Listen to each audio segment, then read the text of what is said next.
Nous en sommes maintenant à la période de questions et de réponses orales et je cède la parole au chef de l'opposition officielle.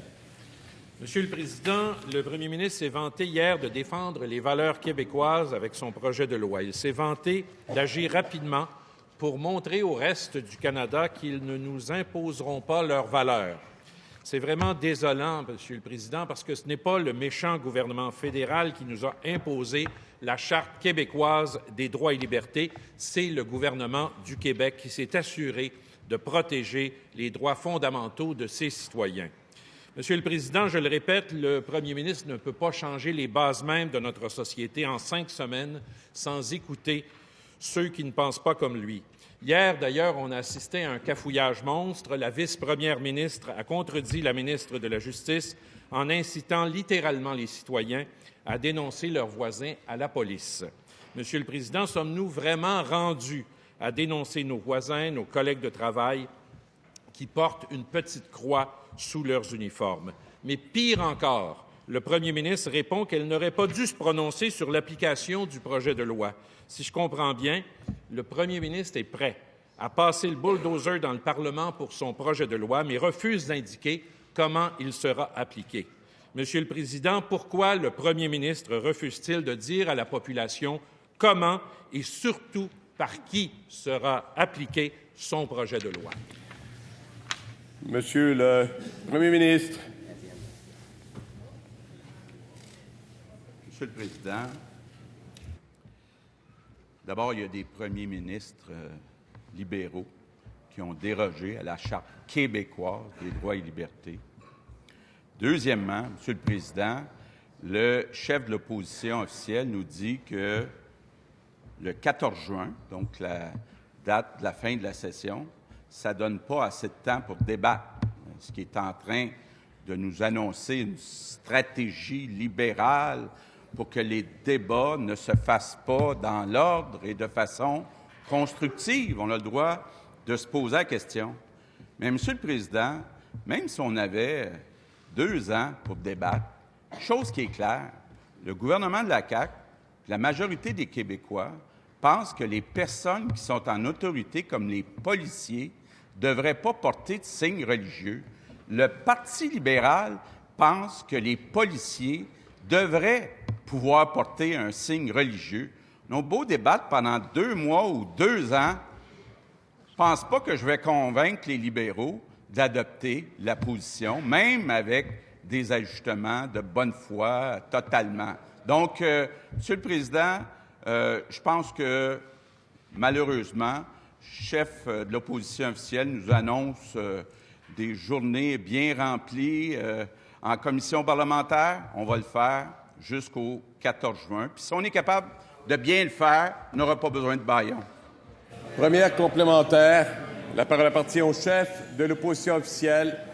Monsieur le Président, hier, on a eu le droit à 4 versions différentes de la part de son gouvernement. Il y a une expression qui aime bien, là, ça, ce qu'on appelle du stuff de junior, Monsieur le Président.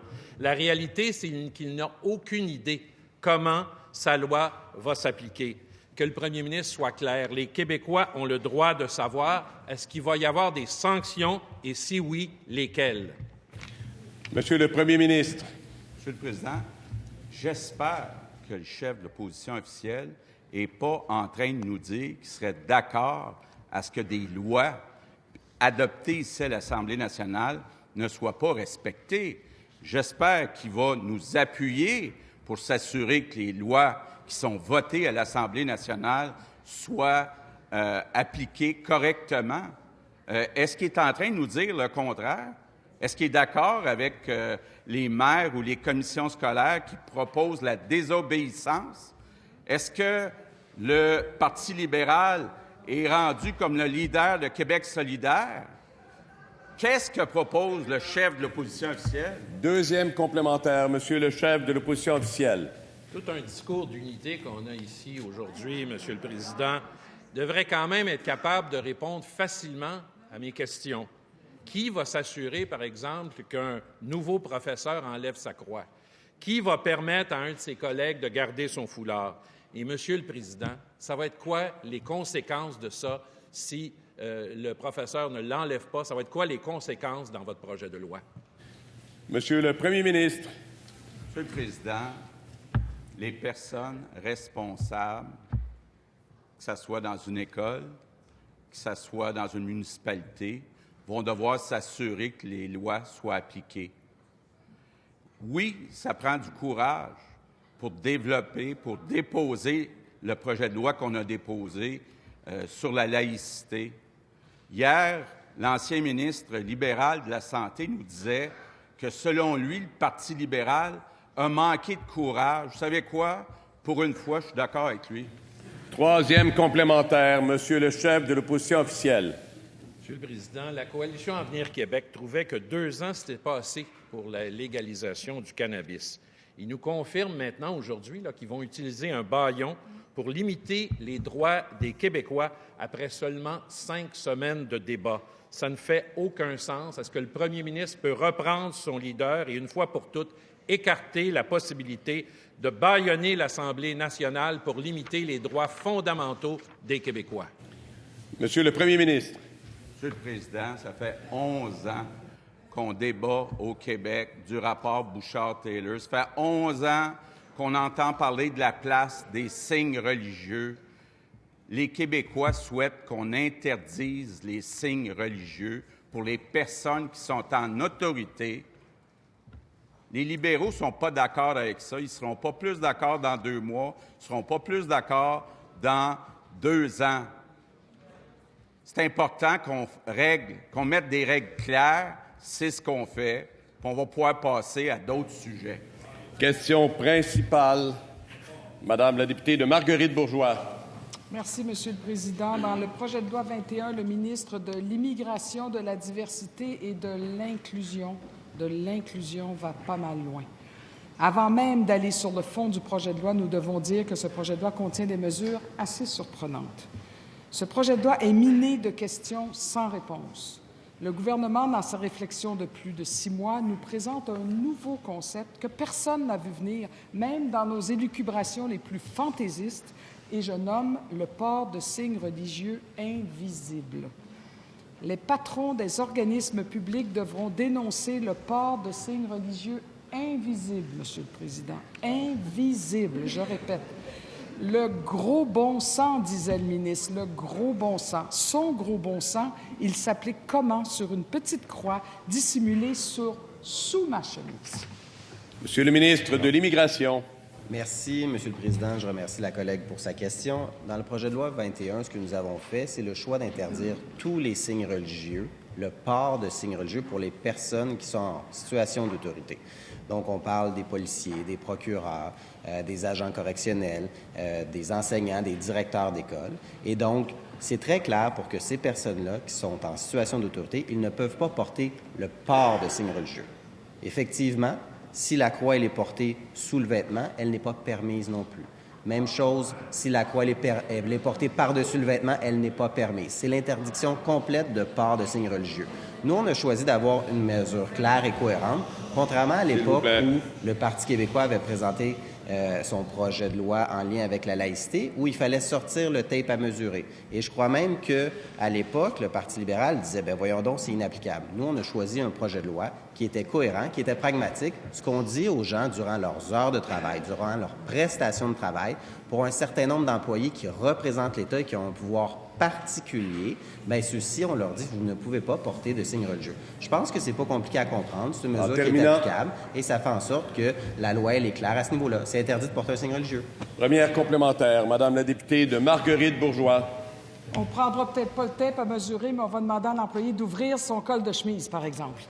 Le projet de loi nous amène à une situation incongrue. Le ministre parle d'identité. Je lui rappelle que pour les gens qui portent des croix à leur cou, ça fait aussi partie de leur identité. Ouais. Que répond le ministre à une femme qui a reçu à sa première communion une croix de sa grand-mère et qui la porte à son cou depuis plus de 30 ans?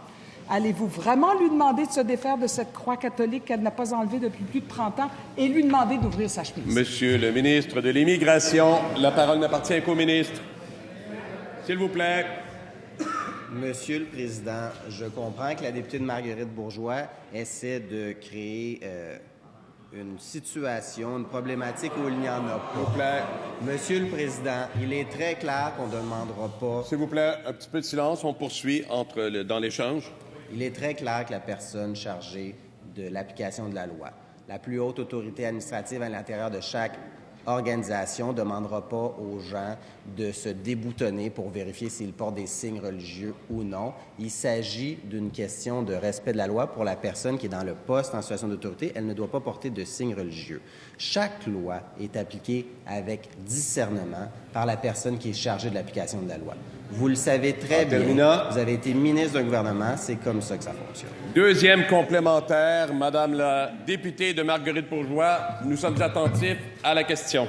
Jeudi dernier, en difficulté, le ministre a dû répondre à un journaliste qu'on ne ferait quand même pas de fouilles à nu. De fouilles à nu, Monsieur le Président. Pour être obligé d'aller aussi loin dans une réponse, force est d'admettre que le problème pour le ministre demeure entier. Il nous le confirme ce matin. Tout autant que celui de la vice-première ministre qui nous répondait d'appeler la police. Est-ce vraiment à ce genre de discussion surréaliste que le ministre convie la société? Fouille à nu, police, c'est comme ça qu'on veut contrôler au Québec le port de Monsieur le cérémonie. ministre de l'Immigration, à vous les réponses. Nous sommes tous attentifs. Silence, s'il vous plaît. Seul le ministre a le droit de parole à ce moment-ci. Monsieur le Président, je pensais qu'on s'était entendu pour élever le débat ici puis aller sur des questions de fond. S'il vous plaît. Monsieur le Président, ce que la députée de Marguerite-Bourgeois fait, c'est de tenter de dévier le débat sur le fond. Est-ce qu'elle est d'accord avec le fait que les personnes en situation d'autorité portent un signe religieux? Oui, elle est d'accord avec ça. Nous, du côté de la Chambre, on est en désaccord. On a pris l'engagement envers les Québécois de respecter notre engagement électoral et aussi qui date depuis 2013. Nous agissons, nous faisons en sorte d'inscrire la laïcité de l'État dans nos lois. Nous faisons en sorte que les personnes en situation d'autorité ne portent pas de signes religieux et nous faisons en sorte aussi que les services publics vont être donnés à visage découvert et seront reçus à visage découvert pour des motifs d'identification et de sécurité. C'est tout. Question principale, Monsieur le député de La Fontaine. Monsieur le Président, par son projet de loi 1, le gouvernement veut améliorer la neutralité des modes de nomination, notamment du commissaire de l'UPAC, par un vote aux 2/3. Or, pour ce faire, il conserve la procédure d'appel de candidature, tout comme l'existence du comité indépendant de sélection des candidatures.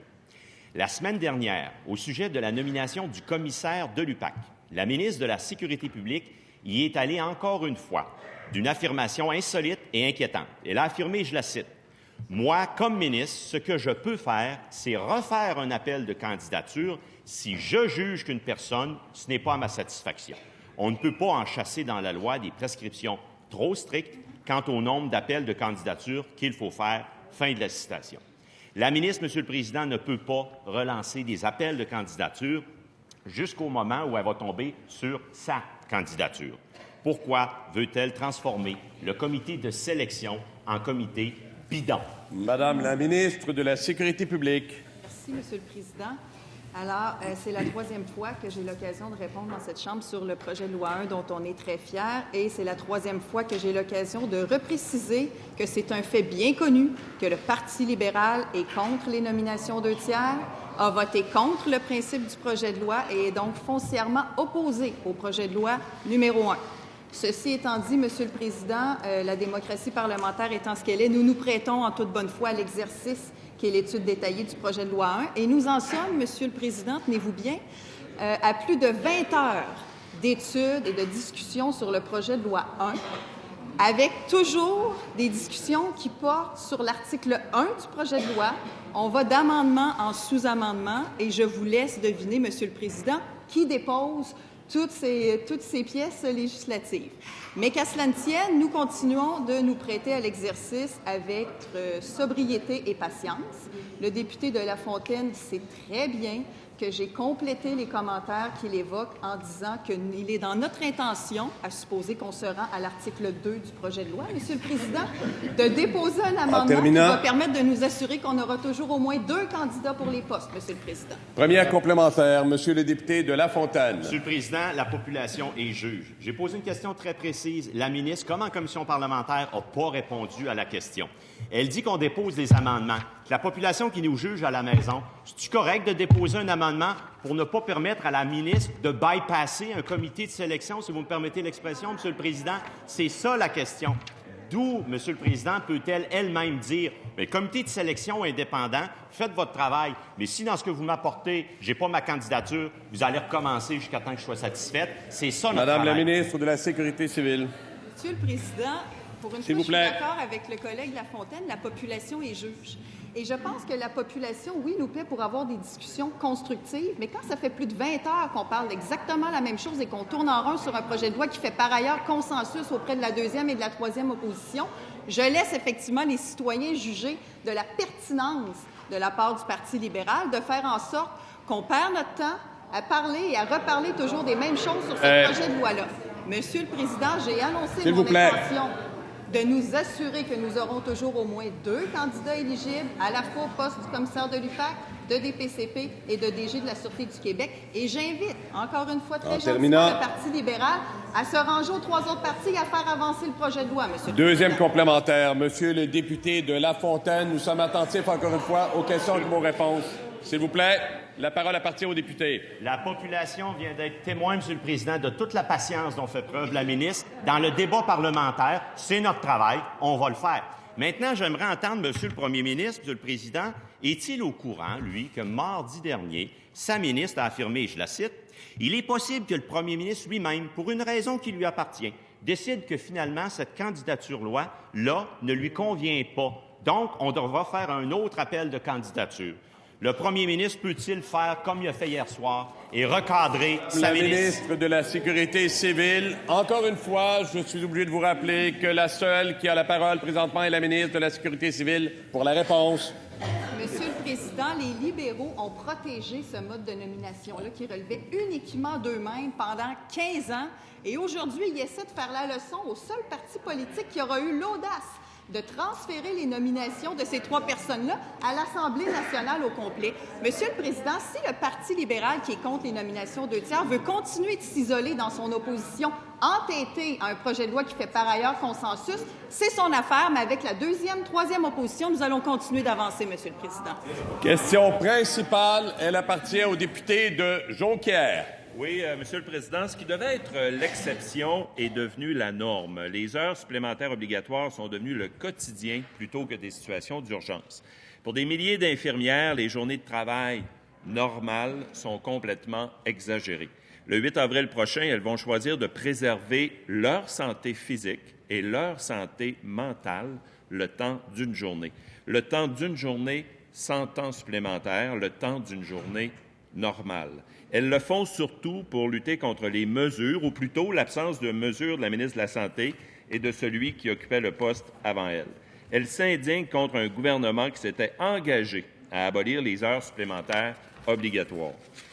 Est-ce que la ministre de la Santé peut nous dire enfin quand la CAQ va tenir sa promesse et enfin abolir les heures supplémentaires obligatoires? Madame la ministre de la Santé et des Services sociaux. Monsieur le Président, je remercie mon collègue député de Jonquière de me poser cette question-là parce que ça me permet de réitérer l'engagement ferme de notre gouvernement d'abolir le temps supplémentaire obligatoire d'ici la fin du mandat. Alors, nous sommes déjà à pied d'œuvre à travailler avec les infirmières et nous avons, rappelons-le, nous investissons pour 2019-2020 200 millions de dollars dans le budget afin qu'on embauche du personnel soignant dans les CHSLD, dans les hôpitaux, dans les autres établissements. C'est un investissement majeur qui n'a pas été vu dans les dernières années et qui va contribuer justement à améliorer les ratios pour les infirmières, mais aussi pour les préposés aux bénéficiaires dans nos établissements. Pour ce qui est du 8 avril, j'ai demandé au PDG des établissements de se préparer dès maintenant à faire appel à toutes les ressources disponibles, à prendre toutes les mesures possibles pour assurer les services à la population. Première complémentaire, Monsieur le député de Jonquière. Oui, Monsieur le Président, imaginez quand un camionneur est dans son camion, là, après 13 heures, il faut qu'il stationne puis qu'il arrête parce qu'il devient un danger public, il est dangereux pour la route. Une infirmière qui s'occupe des patients, des malades, Après 16 heures, elle continue. Le problème, là, avec la ministre, c'est que ces belles paroles n'y atterrissent pas dans les établissements. Quel mécanisme elle va se donner pour s'assurer que les établissements fassent en sorte qu'il n'y ait plus de temps supplémentaire obligatoire? Est-ce qu'il va y avoir de la reddition de comptes? Est-ce qu'elle va appeler les directeurs d'établissement et des CIS, des CIUS à travers le Québec? Madame la ministre de la Santé et des Services sociaux. Bien, Monsieur le Président, je rassure mon collègue que les mesures sont déjà en élaboration.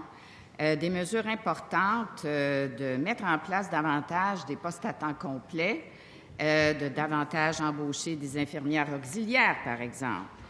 Alors, les PDG sont à pied d'œuvre et moi, je travaille également avec la présidente de la Fédération des infirmières du Québec, Mme Nancy Bédard, et nous avons le même objectif pour nos infirmières parce qu'effectivement, la situation s'est tellement dégradée pendant les 4 dernières années que nous arrivons au pouvoir avec un héritage qui n'est pas facile à réparer. En terminant. Ce que nous faisons, nous réparons le réseau actuellement. Deuxième complémentaire, Monsieur le député de Jonquière. Oui, Monsieur le Président, la CAQ s'est engagée à abolir les heures supplémentaires obligatoires, mais elle s'est engagée aussi à améliorer les ratios soins-patients. Il y a eu un projet pilote qui a donné des résultats concluants, mais dans le budget, la ministre nous parle d'un 200 millions, mais il n'y a rien. Il n'y a rien sur les ratios. Est-ce que la ministre s'engage enfin à mettre en place un vrai système de ratios pour les infirmières auxiliaires, les préposés aux bénéficiaires, partout dans le réseau de la santé, Monsieur le Président? Madame la ministre de la Santé et des Services sociaux. Monsieur le Président, les projets ratios qui ont été mis en place par le gouvernement précédent, c'est 17 millions de dollars. Nous, là, c'est 200 millions de dollars qu'on va investir en 2019-2020 pour améliorer les ratios et nous travaillons vraiment avec la Fédération des infirmières du Québec. Nous travaillons pour assurer la santé et la sécurité des patients, mais aussi pour assurer la santé et la sécurité de notre personnel. Alors nous allons réparer le réseau, nous allons faire en sorte que les ratios vont être améliorés et nous travaillons conjointement avec la Fédération des infirmières du Québec. Question principale, Madame la députée de Rouyn-Noranda-Témiscamingue. Monsieur le Président, hier, le lanceur d'alerte Louis Robert a encore sonné l'alarme. Le Québec est le champion nord-américain des engrais chimiques et c'est la faute de l'industrie. Le ministre connaît bien M. Robert. Il a reconnu l'avoir personnellement renvoyé parce qu'il posait des questions dérangeantes sur l'influence des lobbies en agriculture. M. Robert avait pourtant raison. Un rapport de l'Ordre des agronomes démontre que 80 d'entre eux touchent des cadeaux illégaux pour les inciter à recommander des pesticides. Les agriculteurs le savent et le vivent, l'industrie des pesticides est partout, Monsieur le Président. Le rôle du gouvernement, c'est de protéger, défendre et accompagner les agriculteurs, pas être le cheerleader de Monsanto. Le premier ministre répète toujours que la CAQ n'est pas achetable. Est-ce que c'est vrai aussi en agriculture? Monsieur le ministre de l'Agriculture. Monsieur le Président, il y a plusieurs enjeux qui ont été soulevés au cours des derniers temps, qui touchent l'indépendance de la recherche, qui touchent la gouvernance des organismes de recherche au Québec. Récemment, la question des pesticides. Il y a différentes actions qui sont en cours présentement. Ce qui touche la gouvernance des organismes, on a établi très clairement qu'à la tête des organismes au Québec, on devrait avoir une gouvernance selon les meilleurs standards. Alors, ce qui va être appliqué au CERAM, puis qui va être appliqué après ça dans les autres organismes qui ont le soutien de l'État, à partir de la fin avril, c'est justement ce type de gouvernance. Au niveau de l'indépendance de la recherche, j'ai donné un mandat. J'avais demandé il y a quelques mois de préparer un mandat pour que des chercheurs indépendants qui vont commencer leurs travaux au cours des prochaines semaines, il y a 3 chercheurs indépendants, dont un délégué par le scientifique en chef, qui vont voir à établir et dresser les grandes lignes d'une politique responsable de recherche qu'on va vouloir appliquer dans l'ensemble des organismes qui sont soutenus par le gouvernement. Ce qui touche toute la question des pesticides, il y a un mandat d'initiative qui a été demandé par le député de Bonaventure et on a vu que sa demande a été acceptée par la Commission. Alors, il va y avoir une première complémentaire, Madame la députée de Rouyn-Noranda-Témiscamingue. Le ministre semble préoccupé par la situation, mais il va falloir qu'il parle à son monde, parce qu'en commission parlementaire, les députés de la CAQ se sont opposés à ce que le mandat d'initiative se penche sur l'indépendance des agronomes face au lobby. Et hier, ils ont refusé d'étudier une pétition sur le même sujet. Il faut que les bottines suivent les babines. Est-ce que la CAQ est dans le camp des agriculteurs ou dans le camp du lobby des pesticides? Monsieur le ministre de l'Agriculture. Monsieur le Président, la Coalition de Québec est d'abord et avant tout dans le camp de la population du Québec et de la santé publique au Québec, Madame la députée. Je voudrais vous rappeler que la déontologie et le comportement, les normes, l'éthique de la profession d'agronome est régie par un ordre qui est l'Ordre des agronomes du Québec. Alors, l'Ordre des agronomes a publié il y a quelque temps un rapport, une étude, dans laquelle elle fait état de certains faits dont le président a qualifié que ces faits pouvaient être préoccupants. Alors, c'est certain que j'invite l'Ordre à appliquer la plus stricte diligence pour rapidement adresser ces différents points, pour faire en sorte que les questions qui ont été répondues soient répondues, Monsieur le Président. Deuxième complémentaire, Madame la députée de Rouyn-Noranda-Témiscamingue. Si le ministre prend l'indépendance des agronomes au sérieux, il peut le prouver dès aujourd'hui. Louis Robert a révélé que le Québec est le seul endroit en Amérique du Nord où les experts de l'industrie fixent les normes d'utilisation des pesticides. Ça, là, c'est comme si Cadbury et Nestlé étaient responsables de la lutte au diabète. Le ministre va-t-il s'engager à mettre fin à cette ingérence scandaleuse? Monsieur le ministre de l'Agriculture. Monsieur le Président, je veux rappeler encore à ma collègue que la conduite des agronomes en termes d'éthique et de comportement est régie par l'Ordre des agronomes du Québec. Pour ce qui est de faire la lumière sur toute la question des pesticides, à notre satisfaction, la Commission pour l'agriculture et les recherches naturelles a accepté de conduire un mandat d'initiative dont le libellé est connu, mais à ma connaissance, hier, le président de la Commission a fait état aussi qu'il était prêt à élargir le mandat. Alors, je pense que les Québécois vont être en mesure d'assister à un travail où les questions vont être posées et les réponses vont être données par différents spécialistes, qui fait en sorte qu'on va avoir un portrait clair de la situation au Québec et des améliorations qu'on pourra lui apporter s'il y a lieu. Question principale, Madame la députée de Saint-Henri-Sainte-Anne. Merci, Monsieur le Président. Alors, c'est la 46e fois que je me lève dans cette Chambre pour poser une question à laquelle je n'ai pas de réponse, mais je ne désespère pas, Monsieur le Président. Les chiffres récents qui sont sortis montrent que nous avons une pénurie de main-d'œuvre et dans les derniers mois, elle s'est accentuée. On parle de plus de 120 000 postes vacants. Ce que ça signifie, Monsieur le Président, c'est qu'aujourd'hui, il y a plein d'emplois qui ne sont pas comblés. La conséquence de ça, c'est qu'il y a des restaurants qui ferment, des entreprises qui refusent des contrats, des projets technologiques pour combattre les changements climatiques qui ne voient pas le jour et des investisseurs qui décident d'investir ailleurs qu'au Québec. Cette situation, elle nuit considérablement à l'économie du Québec. Mais parallèlement à ça, par le biais du sous-ministre à l'Immigration, on apprenait que 102 000 personnes avaient déposé leur demande dans le nouveau système ARIMA, mais pour qu'il soit considéré, il faut que le ministre agisse et les invite. La question est fort simple. Combien de ces 102 000 personnes ont été formellement invitées par le ministre ou le ministère pour combler les postes vacants? Monsieur le ministre de l'Immigration. Merci, Monsieur le Président. Quelques rectifications. Ce n'est pas le sous-ministre à l'Immigration qui l'a dit. C'est moi qui vous l'ai dit lors de l'étude des crédits qu'il y avait 102 000 personnes dans le système ARIMA. Vous voyez, il y a 102 000 personnes qui souhaitent venir au Québec. Le Québec est attractif, mais pour faire en sorte qu'on puisse utiliser le système ARIMA, pour ce qu'on puisse faire en sorte d'avoir un parcours personnalisé pour les gens, mais il va falloir adopter le projet de loi 9. Le projet de loi 9 que, présentement, est à l'étape de l'étude du principe, sur lequel le Parti libéral s'exprime abondamment. Mais pour pouvoir avoir des réformes en immigration, ça passe notamment par le fait d'adopter le projet de loi 9. Le projet de loi qui va faire en sorte de pouvoir aussi mettre en place les moyens financiers pour développer le parcours personnalisé. Mon collègue des Finances a octroyé 146 millions par année pendant 5 ans, 730 millions d'augmentation au niveau du budget en matière d'immigration. C'est du jamais vu. 42 % d'augmentation du budget du ministère de l'Immigration. Nous, de notre côté, on a déposé un projet de loi pour faire en sorte de se donner les moyens et avec l'argent, on va pouvoir vraiment donner les services aux personnes immigrantes. Honnêtement, je ne vois pas où est la problématique du Parti libéral de vouloir moderniser le système d'immigration, de l'améliorer pour donner davantage de ressources aux personnes immigrantes. Il est temps d'agir.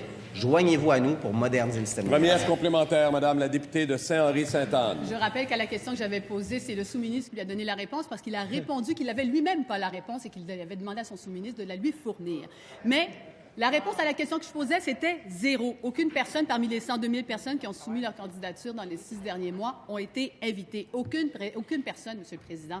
Est-ce que ça préoccupe réellement le ministre de l'Immigration, ce qui se passe aujourd'hui en matière économique? Ça fait 6 mois qu'il n'y a absolument rien qui se passe. Quand est-ce que le ministre va procéder? Il n'a pas besoin de l'adoption du projet de loi pour procéder. Monsieur le ministre de l'Immigration. Monsieur le Président, On est en attente d'un signal positif de la part du Parti libéral du Québec. Ils ont laissé le Québec avec une pénurie d'emplois. Ils ont été 15 ans au pouvoir, pénurie de travailleurs. Ils n'ont pas répondu à ça. Nous, là, l'immigration, là, c'est une partie de la solution au problème de pénurie de main-d'œuvre. Dans les différentes régions du Québec, là, ils sont en attente de recevoir des gens. Mais ce n'est pas uniquement des personnes immigrantes.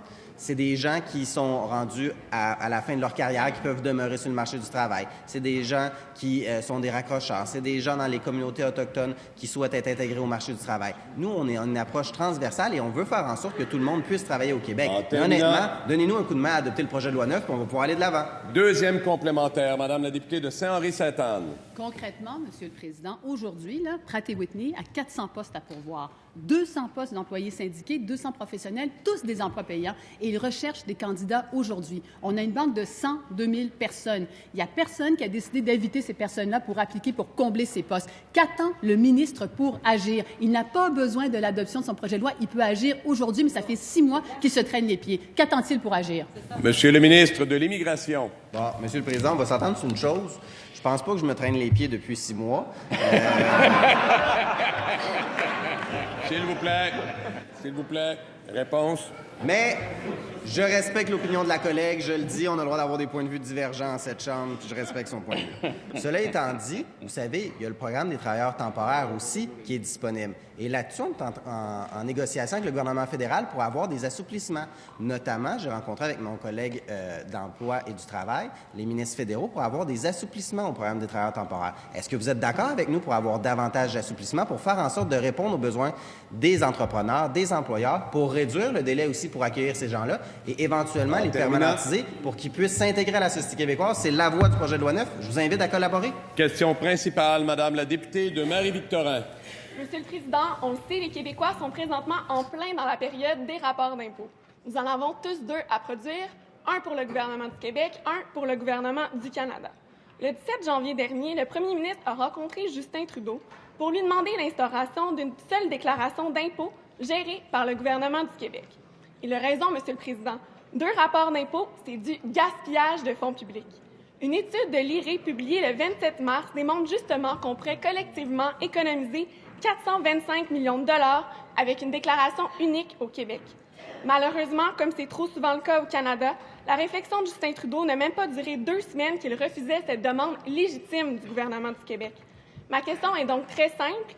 C'est quoi le plan de la CAQ pour convaincre le gouvernement du Canada de revenir sur sa décision et de permettre le rapport d'impôt unique au Québec? Monsieur le ministre des Finances. Merci, Monsieur le Président. Dans le cas du rapport d'impôt unique, nous avons une motion unanime de l'Assemblée nationale et nous sommes tous d'accord que ce serait un bénéfice économique et d'efficacité pour les citoyens. Maintenant, ça prend de la volonté politique et c'est pour cela que nous avons ces exigences, que nous faisons ces revendications au gouvernement fédéral. Et oui, nous avons pris note de leurs réponses, mais ça ne nous empêchera pas de continuer à faire cette demande qui est légitime. Première complémentaire, Madame la députée de Marie-Victorin. Monsieur le Président, le premier ministre se targue d'être nationaliste et je veux bien le croire. Mais ça ne doit pas juste être une étiquette. Ça doit s'incarner dans des gestes concrets pour obtenir plus de pouvoir du Canada. En janvier, le premier ministre disait à Justin Trudeau qu'il était, et je le cite, « temps de passer à l'action pour le rapport d'impôt unique ». Monsieur le Président, après un premier refus d'Ottawa, le premier ministre peut-il nous dire ce temps-là, il arrive quand? Est-ce qu'il y a une échéance? Madame la ministre de la Justice. Oui, merci, Monsieur le Président. Écoutez, c'est encore une occasion pour moi, en tant que ministre des Relations canadiennes, de préciser qu'on travaille sur plusieurs fronts. D'ailleurs, je suis en collaboration avec tous mes collègues qui sont porteurs des dossiers. Donc, on travaille sur les demandeurs d'asile, on travaille sur les questions d'emploi et d'immigration, on travaille sur le logement social, on travaille sur la déclaration d'impôt unique, entre autres. On travaille également sur la francophonie, on travaille sur les politiques québécoises, et on est également occupé à défendre nos compétences, Monsieur le Président, devant les tribunaux. Alors, je veux rassurer tout le monde, on se tient très solidement debout devant le Canada et on fait ce qu'on a à faire. Deuxième complémentaire, Madame la députée de Marie-Victorin. Monsieur le Président, avec le rapport d'impôt unique, c'est tout le monde qui va économiser temps et argent. C'est gagnant pour tous les Québécois. Le premier ministre ne peut pas simplement rester là et espérer que la couleur du gouvernement change à Ottawa. Il doit mettre de la pression sur Justin Trudeau tout de suite et ne pas baisser les bras après une seule fois. Les Québécois comptent sur lui. Je répète, est-ce qu'il peut se lever et nous expliquer ce qu'il compte faire concrètement? Madame la ministre des Relations canadiennes. Oui, merci, M. le Président. Il est très difficile d'être en désaccord avec ma collègue parce qu'effectivement, la conclusion d'une entente pour laquelle Revenu Québec administrait une seule déclaration d'impôt unique, tout en gardant nos pouvoirs à Québec, ce serait un gain extraordinaire, mais surtout un gain d'efficacité, de facilité pour les citoyens. C'est ce qu'on vise présentement, M. le Président. Donc, dans nos négociations, effectivement, la difficulté est de vouloir garder nos pouvoirs, ce que nous allons faire. Mais je dois rassurer tout le monde, il y a des conversations qui ont lieu pour simplifier, amalgamer et faire en sorte que du point de vue du citoyen, ce soit beaucoup plus facile à se tasser des impôts, faire la déclaration unique. Alors, c'est ça notre plan de match. Question principale, Monsieur le député de Pontiac. Monsieur le Président, hier, les infirmières ont envoyé un message clair à la ministre de la Santé. En demandant l'abolition des heures supplémentaires, ce qu'elles ont fait, c'est simplement demander à la ministre « Aidez-nous. Aidez-nous à pouvoir donner toute l'attention nécessaire à nos patients. Aidez-nous en vous assurant que nos infirmières ne sont pas fatiguées, ne sont pas exténuées. » Alors, elles ont demandé à ne pas être forcées de travailler des heures supplémentaires lundi en guise de signal. Demandez à ne pas être forcées de travailler comme le gouvernement s'y était engagé. Et malgré tout, Monsieur le Président, des gens auront besoin de services. Parce qu'un hôpital, ce n'est pas un garage. On ne peut pas mettre la clé dans la porte à 17 h et revenir le lendemain. Les malades auront tout de même besoin de soins lundi. Alors, puisque les infirmières ne feront pas de temps supplémentaire, puisqu'il n'y a pas de plan B, qu'est-ce que la ministre compte faire pour rassurer les patients et leurs familles qui s'inquiètent de la capacité du gouvernement, de la CAQ, à leur donner des soins lundi? Madame la ministre de la Santé et des Services sociaux. Monsieur le Président, je ne sais pas si mon collègue député de Pontiac est au courant du nombre d'infirmières qui ont quitté le réseau dans les 4 dernières années. Monsieur le Président, il s'agit de 1000 infirmières, infirmiers qui ont quitté le réseau chaque année dans les 4 dernières années. Donc, 4000 infirmières ont quitté. Elles ont quitté parce que le climat dans le réseau était extrêmement difficile, autoritaire, centralisateur, les conditions se détérioraient. Alors, on a devant nous une situation que nous devons réparer et c'est ce que nous allons faire, Monsieur le Président, en collaboration. Nous allons prendre soin de nos infirmières pour qu'elles prennent bien soin des patients. Et moi, j'ai eu l'occasion d'en rencontrer des infirmières dernièrement et elles sont prêtes à le faire. Nous allons nous assurer de donner les bonnes conditions. C'est pour ça qu'on investit 200 millions et nous demandons aux infirmières et infirmiers qui ont quitté de revenir nous aider dans des conditions beaucoup. Première complémentaire, Monsieur le député de Pontiac. Monsieur le Président, j'espère qu'elle n'a pas demandé conseil à son premier ministre parce que les infirmières se souviennent de 98. Mais, Monsieur le Président, demandez aux gestionnaires, comme elle l'a fait, de s'occuper de la crise de lundi, c'est se débarrasser de la patate chaude. En mauvais français, Monsieur le Président, leur dire de rappeler des retraités, de faire des corps eux-mêmes, ça s'appelle patcher un trou. Pourtant, les vraies solutions, elle les a. Tout ce qu'elle a à faire, c'est élaborer un plan, avoir des ratios pour les infirmières, investir les sommes pour les nécessaires. Quand est-ce qu'elle va prendre ses responsabilités à elle? Madame la ministre de la Santé et des Services sociaux. Monsieur le Président, les infirmières, des professionnels là, qui travaillent dans les équipes auprès des patients, là, ils ont besoin d'un chef d'équipe. Ils ont besoin d'un gestionnaire.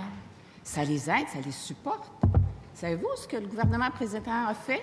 Ils ont tout centralisé les gestionnaires. Ils ont coupé les gestionnaires des équipes, les chefs d'équipe qui supportent les infirmières, les professionnels. Mais moi, je suis allée en Outaouais dernièrement.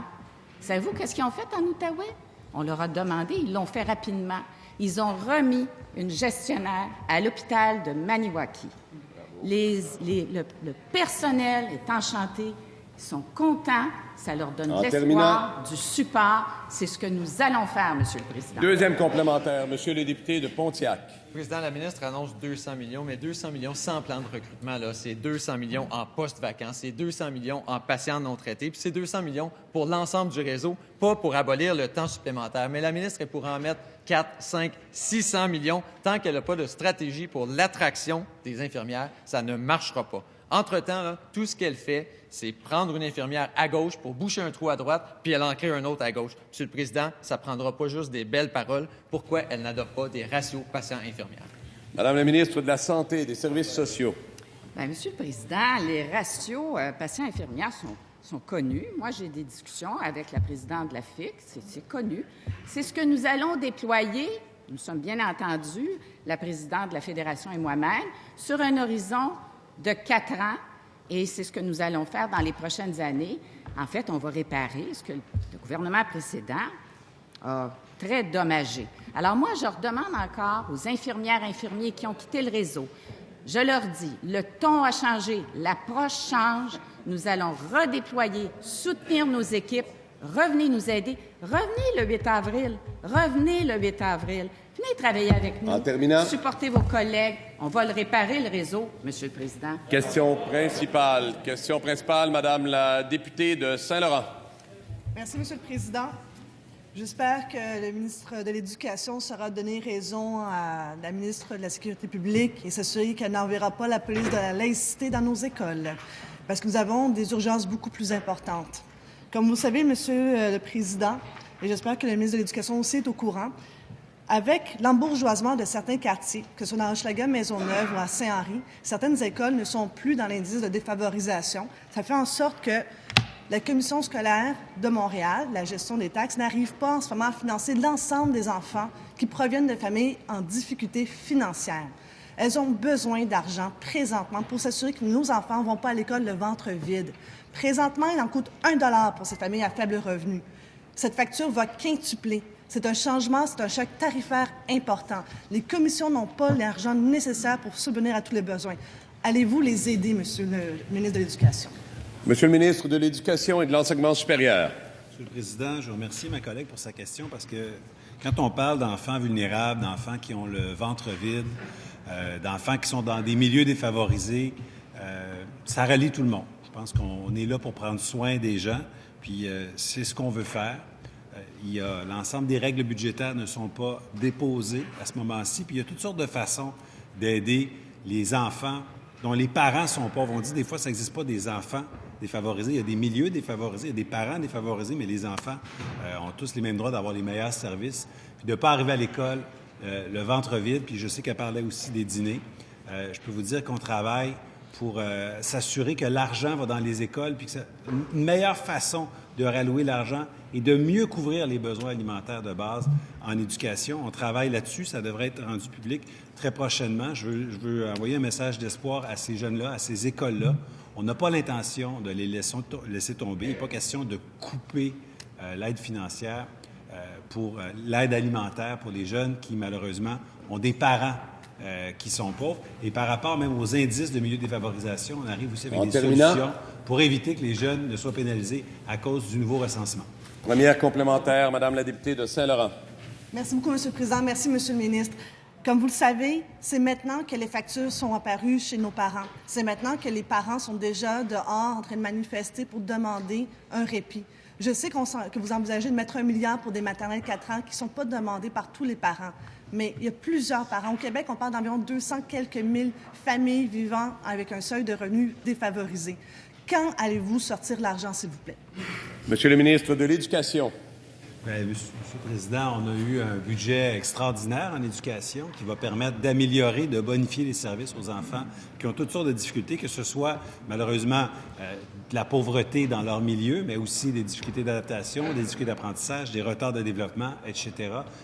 Vraiment, on vient bonifier et prendre davantage soin des enfants qui sont plus vulnérables, soit parce qu'ils ont des besoins particuliers, soit parce qu'ils sont malheureusement dans des milieux qui sont plus pauvres.